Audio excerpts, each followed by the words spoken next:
गुरुदेव भगवान की जय।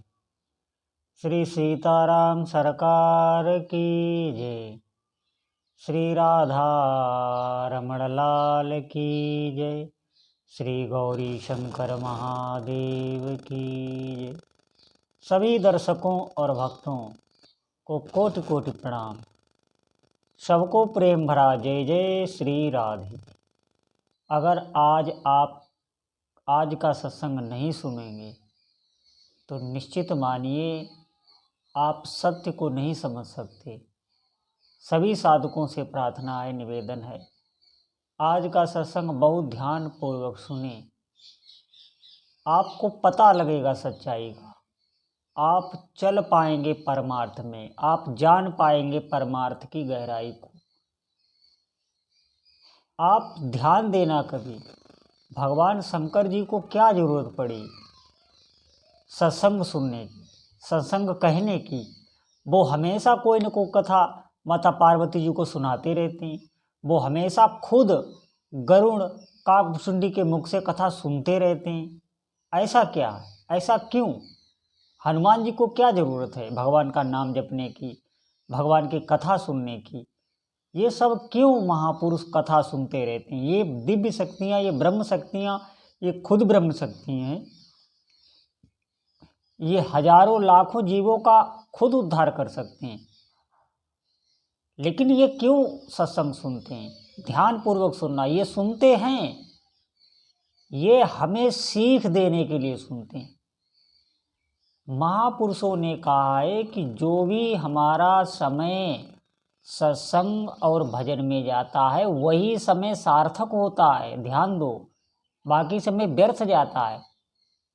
ये जो हमने मनुष्य शरीर इस मृत्युलोक में धारण किया है, हम तो ये बात कह रहे हैं, जो साधक होते हैं वही इन बातों पर ध्यान देते हैं, वही सत्संग सुनते हैं। इनके पुण्य हैं और जिन्हें भगवान बचाना चाहते हैं, जिन पर भगवान की विशेष कृपा है। सच मानिए, सब नहीं। उन्हीं भोगों में विषयी सुख का अनुभव करते हैं और उन्हीं भोगों में साधक दुख का अनुभव करता है। ध्यान देना इस बात पर। ऐसा क्या है? उसको दुख का अनुभव इसलिए होता है, इस संसार में भोगों में क्लेश पूर्वक भोग लगते हैं, इसलिए कि भगवान की उस पर विशेष कृपा है। ध्यान देना इस बात पर। भगवान उसे निकालना चाहते हैं इन तुच्छ भोगों से, नहीं तो बार बार उसका जन्म होगा, मरण होगा। सच मानिए, जो जन्मने में और जो मरने में जीव को कष्ट होता है वो अथाह होता है, उसका कोई वर्णन नहीं कर सकता। सब कुछ भूल जाता है वो उस कष्ट में। हमें बहुत होश में सत्संग की बातों को श्रवण करना है, उनका मनन करके, चिंतन करके उनको ग्रहण करना है, उन पर चलना है। सच मानिए, ये संसार बहुत भयावह होता है। आप ध्यान दें, ये जो भगवान ने हमारे शरीर के साथ मन को लगाया है, ये एक भगवान का खेल है। अब आप इसमें भगवान को दोष ना दें, इसमें हमको निकलना है। साथ में भगवान ने हमें शास्त्र दिए हैं, हमें विवेक दिया है, हमें सत्संग दिया है, भजन करने की हमको क्षमता दी है। खुद सब शक्तियाँ निहित की हैं हमारे अंदर। हमको चलना है। हम क्या कर रहे हैं, बात इस पर है। हम यहाँ सुख लूटने आए इंद्रियों से, या हम यहाँ साधना करने आए? ध्यान देना। सुख तो हम देख रहे हैं, पशु पक्षी और योनियाँ भी ले रही हैं उन्हीं इंद्रियों से। तो फिर मनुष्य जन्म क्यों दुर्लभ बताया गया? हमें विवेक बुद्धि क्यों दी गई? जिनके पास बुद्धि नहीं वो भी उन इंद्रियों से सुख भोग रहे हैं। आप चिंतन करें इस बात पर। वो भी उन्हीं इंद्रियों से, आहार भय मैथुन निद्रा, इन चीज़ों में वो भी लगे हुए हैं और उनके पास बुद्धि विवेक नहीं है। वो माला नहीं कर सकते, वो भजन नहीं कर सकते, सत्संग नहीं सुन सकते, बिल्कुल विवेकहीन है। लेकिन वो भोग भोगने में हमारे समान है। हमें ध्यान देना चाहिए इस बात पर। ध्यान रखना, भगवान ने जो हमारे साथ इस मन को जोड़ा है, ये मन भोग भोगेगा, भोगों की तरफ लालायित होगा, भजन में नहीं लगेगा। इसके साथ आपको जबरदस्ती करनी होगी। ये बार बार भोगों की तरफ खींचेगा, ये भोगों में आपको फंसाए रखेगा। चाहे आपका शरीर भले ही क्यों न रोग से ग्रस्त होके शरीर नष्ट हो जाए, इस मन को परवाह नहीं, ये दूसरा शरीर ले लेगा। ध्यान रखना, ये दुश्मन होता है, हम उसे बहुत दुलार करते हैं, उसके बगैर रह नहीं सकते। सच मानिए, इसको आपकी कोई परवाह नहीं। ये सिर्फ भोगों की तरफ, 5 इंद्रियों को लेके हमेशा उनकी तरफ ही मुख रहता है। मैं इसलिए बार बार कहता हूँ, आप भजन कीजिए, आपकी बुद्धि निर्मल होगी, आप इसको अपनी हिरासत में ले लेंगे। देखिए ना, हनुमान जी के आगे क्या लगता है, मनोजवम मारुत तुल्य वेगम जितेंद्रियम बुद्धिमताम वरिष्ठम वातात्मजम वानरयूथ मुख्यम श्री राम दूतम सर। उन्होंने मन इंद्रियों को वश में कर लिया है भगवान के नाम से, तो हम क्यों नहीं कर सकते। हनुमान जी सबसे बड़े नाम जापक हैं, बहुत बड़े भगवान सीताराम के वो नाम प्रेमी हैं। ध्यान देना आप हमारी बात पर।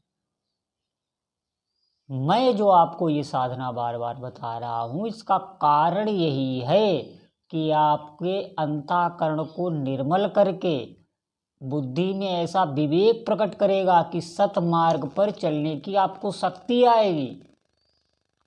नाम ही आपके अंदर ब्रह्म रूप से प्रकट हो जाएगा, इष्ट रूप से प्रकट हो जाएगा। जो भी आपके संकल्प हैं, जो भी आपने दुनिया बनाई है, उन सब संकल्पों को पूर्ति करने वाला ये कल्पतरु वृक्ष है। इसके पास बैठने मात्र से सारी इच्छाएं पूर्ण होती हैं। सभी साधक ध्यान दें, इसके पास बैठने मात्र से, कहने का मतलब है नाम के आप साथ रहिए, नाम आपकी समस्त इच्छाओं की पूर्ति करेगा। भगवान के नाम और भगवान में कोई अंतर नहीं होता है। ये बहुत अच्छा आपके पास अवसर है। हमारी बातों पर आप ध्यान देना।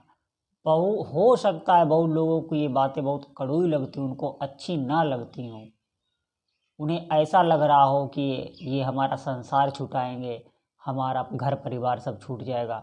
बिल्कुल नहीं, ये आपको एक दिन छुड़ाएगी ही ये माया, और ऐसा छुड़ाएगी। हमने देखा है, लोग कहते रहते हैं ये करना है, वो करना है, ये करना है, समय पूरा हो गया फिर कोई नहीं, फिर छोड़ेगा नहीं काल आपको।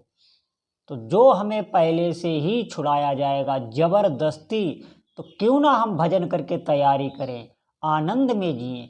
सच मानिए, मृत्यु का कोई भय ही नहीं रह जाता। मृत्यु के पार जाने का रास्ता है ये। जो चाहो जीवन में प्राप्त कर लो, ये कोई कपोल कल्पना नहीं है, ये महापुरुषों द्वारा सिद्ध किया हुआ है। इस कलयुग में साक्षात भगवान नाम ही हैं। ध्यान रखना इस बात पर। सभी साधकों को बहुत ध्यानपूर्वक सुनना है, चलना है, मनन करना है। आपका विश्वास ही आपको जीत दिलाएगा, और विश्वास जागता ही है सत्संग से, भजन से। जितना आप भजन करते जाएंगे, उतना आपका आध्यात्मिक बल बढ़ता जाएगा, इंद्रियों में अलौकिक शक्ति आती जाएगी, सात्विक गुण उत्पन्न होता चला जाएगा। सच मानिए, जो आपने सोचा था कि ऐसा हम कभी नहीं कर पाएंगे, वो सब संभव हो जाएगा अगर आप भगवान नाम का विश्वासपूर्वक आश्रय ले लें।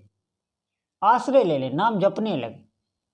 अगर आपने गुरु नहीं किया हुआ है तो आप नाम का आश्रय लें। नाम भगवान ऐसी माया रचेंगे कि गुरु स्वतः ही तुम्हें मिल जाएगा। ये आपको सोचना नहीं, पूरी जिम्मेवारी भगवान के नाम की हो जाती है। नाम में सभी शक्तियाँ, सभी सिद्धियाँ मौजूद हैं। तो हम इस अगर भयावह संसार से बचना चाहते हैं, हम इस मन की मार से अगर बचना चाहते हैं, ये साथ छोड़ेगा। अगर आपका शरीर रोगग्रस्त हो गया, जब तक शरीर स्वस्थ है तब तक तो ये आपको भोगों में लगाए रखेगा, और ज्यों ही आप रोगग्रस्त हुए तो ऐसे प्रहार करेगा, ऐसे नकारात्मक विचार आपके अंदर लाएगा, सच मानिए रोग से नहीं, ये मन ही मृत्यु करा देता है। ध्यान रखना हमारी इस बात पर। सभी साधकों से प्रार्थना है, निवेदन है कि आप आध्यात्मिक शक्ति को उत्पन्न कीजिए। वो उत्पन्न होगी भगवान नाम से।